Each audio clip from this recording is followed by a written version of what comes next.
In the past few years, if you wanted a production truck that could liquefy tires, you had only one option, the Ford SVT Lightning. With its supercharged 380 horsepower V8, it's more than capable of making you run to your local tire dealer on a weekly basis. But now Dodge has a new option for the hot rod truck enthusiasts. Meet the Ram SRT-10. And if that sounds familiar, you're probably thinking of the other high-performance Dodge. Wanting the hottest production truck on the planet, Dodge placed their 500 horsepower Viper V10 in a Ram pickup to create a truck that is now totally useless. Well, at least if you want to haul drywall around. This is a truck only in the fact that it's got a little bed on the back of it, but it's a nuts vehicle. I mean, half the guys hate it, half the guys love it. I happen to love it. I think it's just crazy. And if you want to go crazy, the SRT-10 will supply lunatic power on demand again, and again. I'll be honest with you, I love the power, but this thing is totally insane. You're either grinning ear to ear or hanging on for your life. There's just no in between. That pleasure or pure fear comes from the 505 cubic inch Viper V10 that pumps out 500 horsepower and 525 pound-feet of torque.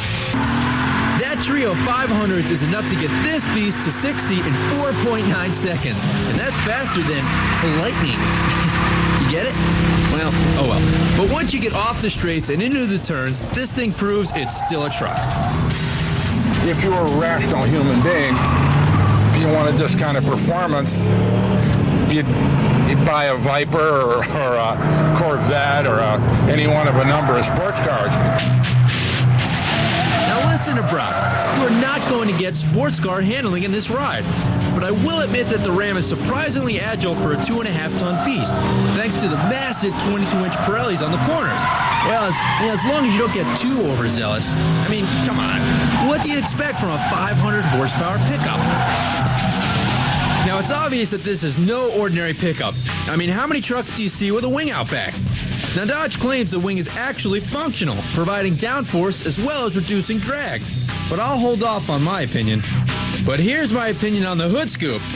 If it actually did anything, it would be a great idea. But I do have to admit that the front fascia's not bad and has that sort of get-out-of-my-way look.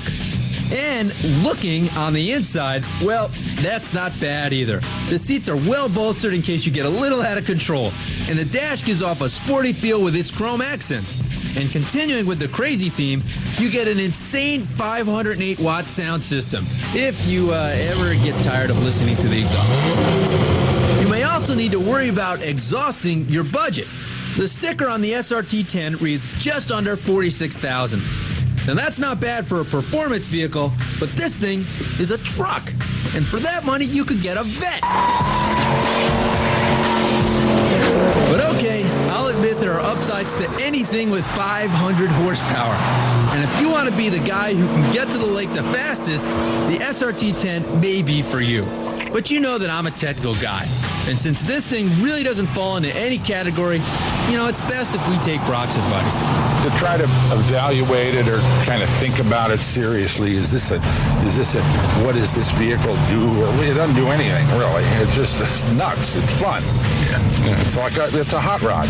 And hot rods by nature aren't practical vehicles, so don't take it too seriously.